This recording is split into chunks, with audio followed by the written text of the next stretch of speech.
Hey guys, welcome to another episode of Mike's DVDs and Blu-rays Collection. That's right, I'm your host Mike, guiding you through this episode. Today guys, I want to focus on an actor. He's a legend in the classic Hollywood days, the days of the studio, the days of the studio contract, and he was a studio man. And the guy I'm talking about is Spencer Tracy, and he's done a lot of really interesting work over his career. I believe he started somewhere in the early 30s. I believe he started out at like 20th Century Fox or something like that, and he finally really didn't make a big splash until he did Fury in 1936 with Sylvia Sidney, and also working with Fritz Lang, who had just come over from Germany. So, and it was a big hit. I mean, even to watch it today, it recently came out on Warner Archive Blu-ray, and man, it still holds up.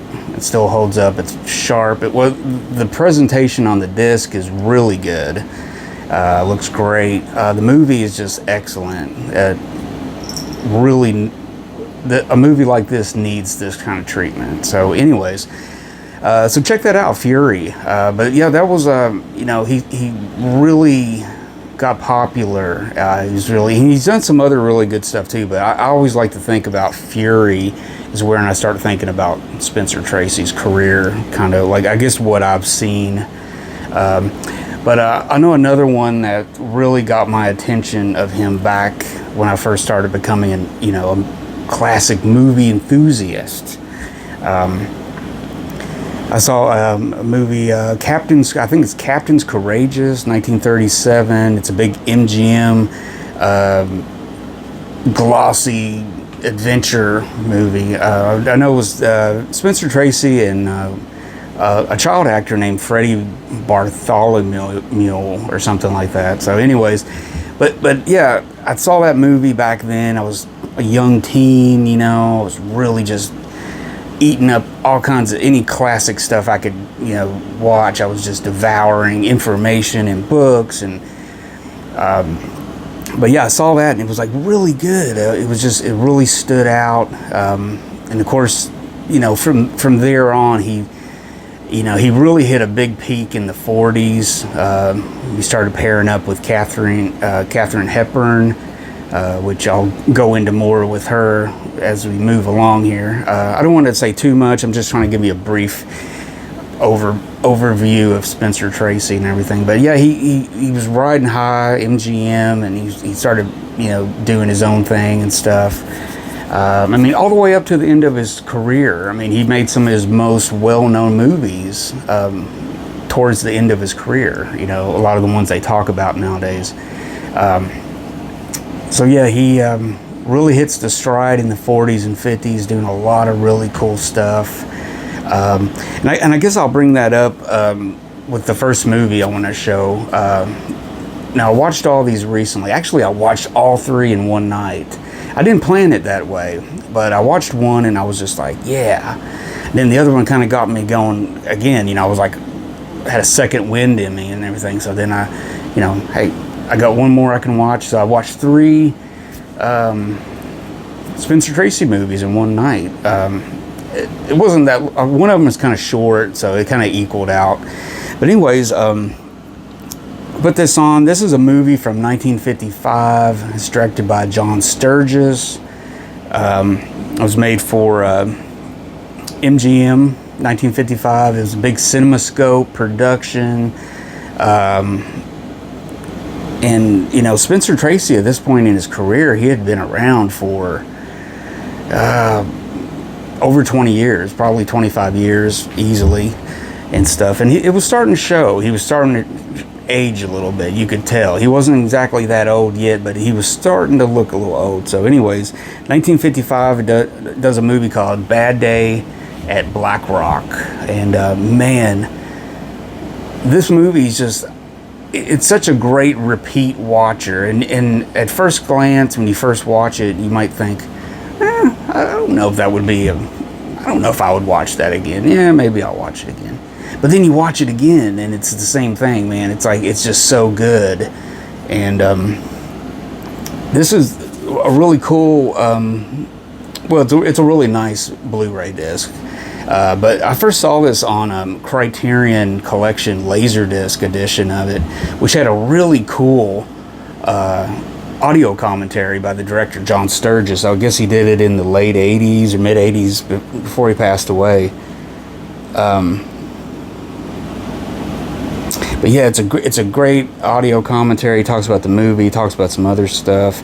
The cast, we got Spencer Tracy, Robert Ryan, Anne Francis, who I'm going to say the same year, was it the same year or 1956 she would do Forbidden Planet? I think it's 56. But you got Anne Francis, you got Dean Jagger, you got a really good performance by Walter Brennan. I mean, he really steals some scenes. John Erickson, Ernest Borgnine, and Lee Marvin.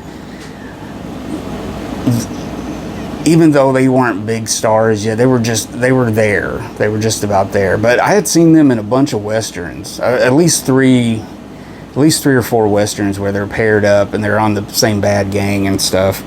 So it's kind of funny to watch them. They were almost their own duo for a second there. But anyways, this was produced by Dory Sherry. He came into MGM and just like pumped some real life stuff into the studio. You know, he put some realism into the studio. Yeah, it's got a great cast. It's got, great producer, killer director, music by Andre Previn, and based on a book by Howard Breslin. Bad Day at Black Rock. Man, this is such a great movie. It's such a great repeat watch to come back to. It's like, it's 81 minutes. It's 81 minutes, which goes by pretty quickly. But considering that's the whole cast, you got like this group of people, and slowly this mystery gets unwound and stuff, and the performances keep going up. All of them keep kind of building their character up a little bit more, and then there's some just blowout scenes, with them all and everything. It's such a cool. It's so simple yet so complex in a way. It's really strange, but it's a great movie, a hangout movie, something like Rio Bravo, stuff like that. Hangout movie. You kind of hang out with these people. They're kind of talking. They're kind of chewing the fat. After a while, you feel like you're hanging out in the dirty hotel room in Bad Day at Black Rock. So, anyways, man, this is such a great movie. It's a beautiful color production. And it's, is it film noir? Is it like a film noir, neo-western, something? But it's really good. It's very entertaining. Highly recommend this. Very good movie. Bad Day at Black Rock. Next up, I got a DVD here. I've had this for a while, and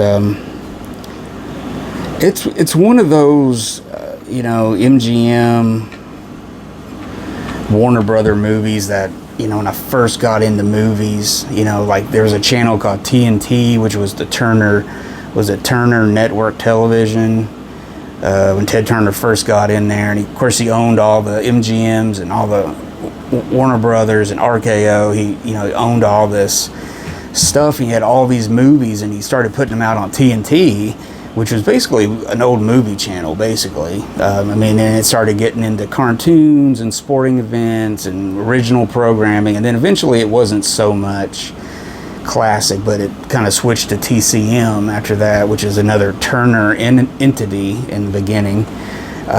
But anyways, it's just one of those MGM movies that, you see in the documentaries, and you see all these good kind of glossy, the Army guys are just like spotless, it looks like they never get dirty or they never get hurt or nothing, but it's one of those movies. But this was one of the really good war movies that were out, like when I first got into movies like Battleground, which is another MGM movie, and stuff like that. But this is a movie called 30 Seconds Over Tokyo. Really cool. I know I say that a lot. Cool. When I say cool, it's just like, man, this is it. But it's just one of those great war movies that were being produced during the years of the war. This came out in 1943, and or no, actually it came out in 46, 44. Okay, it came out in 44. Okay, yeah, it came out in 44. I was thinking about something else, but yeah, this is a movie. It's about a top secret World War II mission there's a bomber crew, B-52s. They're sent out to do a secret training mission. Nobody knows anything. They can't tell anybody anything. They go out there, they start training, and eventually they tell them what it's for, what they're going to do. And it's some really kind of gets to the heart of what training would be back then. I mean, it would be very, very tense, hard work. And they had to kind of learn it quickly, like within 3 months or a month or something, whatever the deadline was. And I know it doesn't show every sweat, every tear, everything, but it kind of gives you the ideal that, yeah, this is moving on. These guys are training. Of course, there's the scenes of happiness and the guys poking fun at each other and everything and all that good stuff. But overall, it's a war movie. But yeah, great cast. Spencer Tracy, who plays Lieutenant Colonel James Doolittle. This also stars Van Johnson, Robert Walker, he's very young. You might remember him from Strangers on a Train, the Alfred Hitchcock movie, which would be about 10 years later. But he looks really young in this movie. Next up, we got, who else kind of stands out? A young Robert Mitchum is in this, actually. And he gets a little bit of screen time. He's even on the cover, but he's not in it that much to justify, a cover. But anyways, that's why people remember Robert Mitchum now and not so much Van Johnson, so.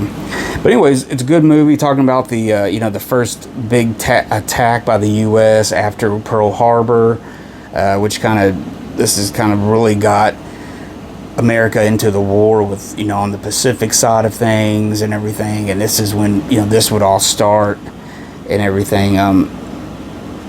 More or less, I don't want to misquote history or anything, but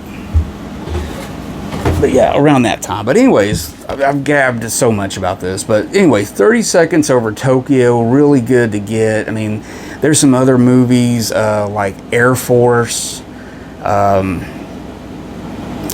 There's a good handful of them. I think Air Force, I've shown them before, directed by Howard Hawks, where it kind of shows a group of guys. You got maybe 4, 5, 6 maybe in a crew, and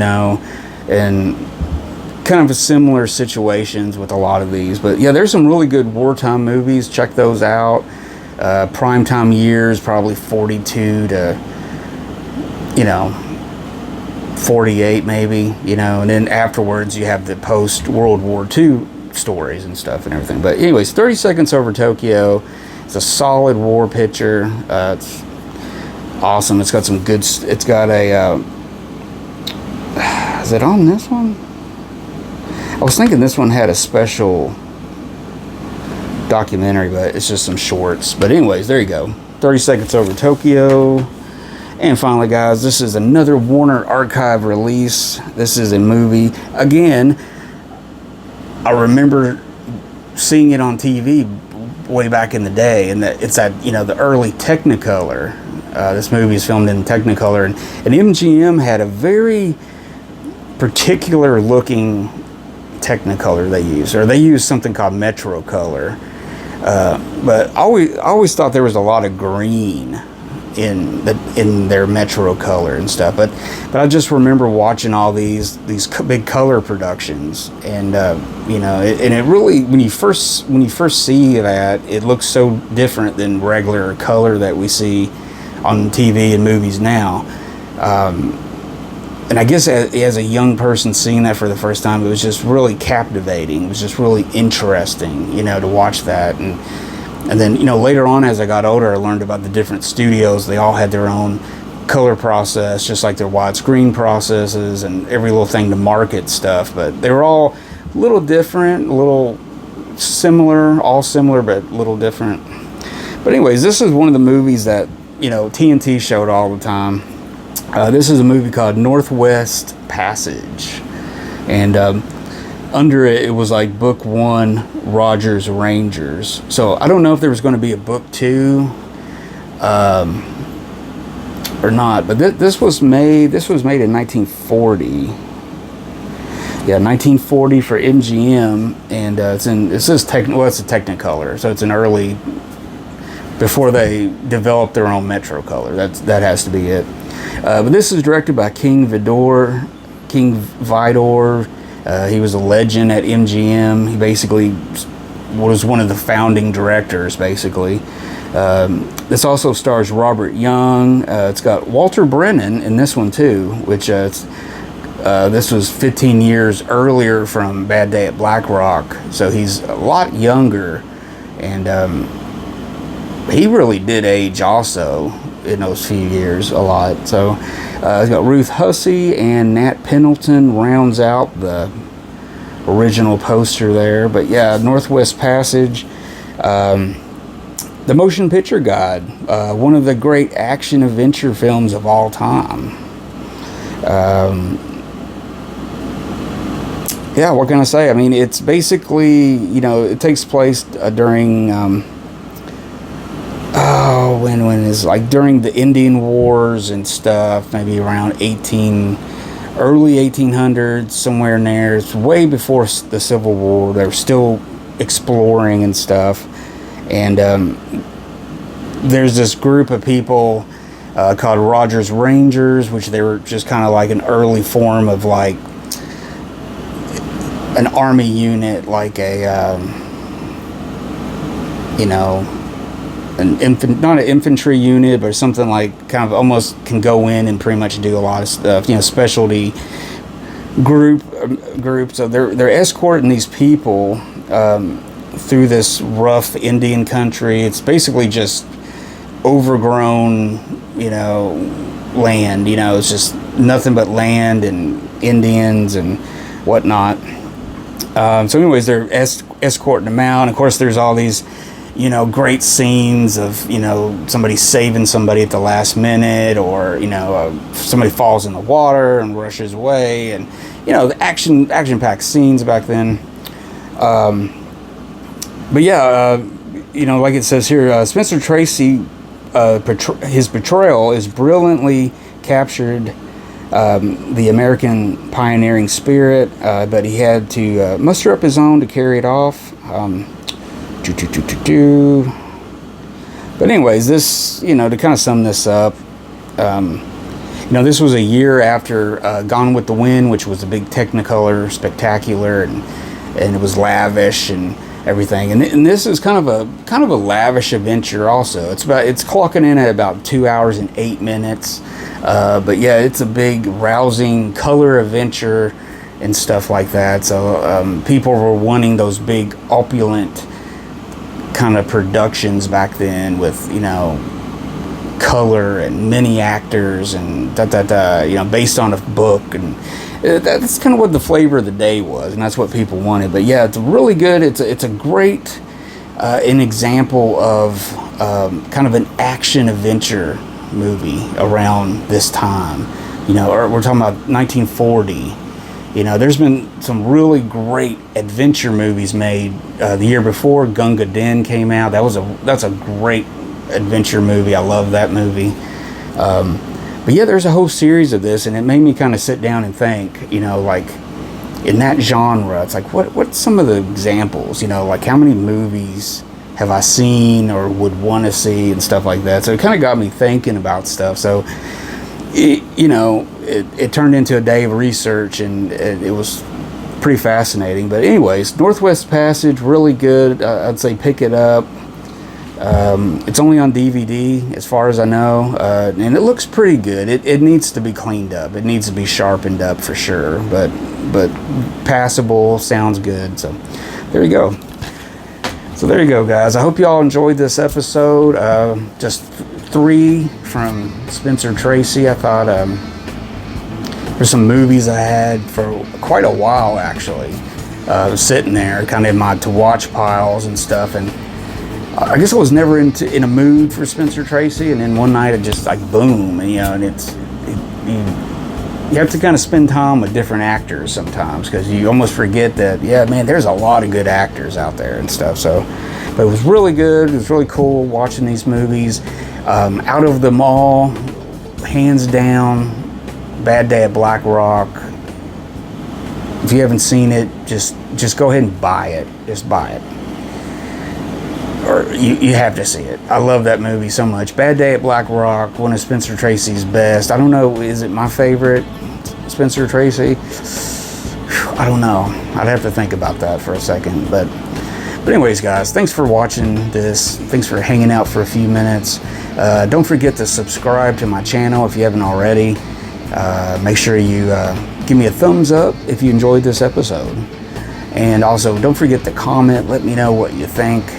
And I think that's about it, guys. So I will see you guys later. Have fun, watch a good movie, take it easy, all that good stuff. Later, guys.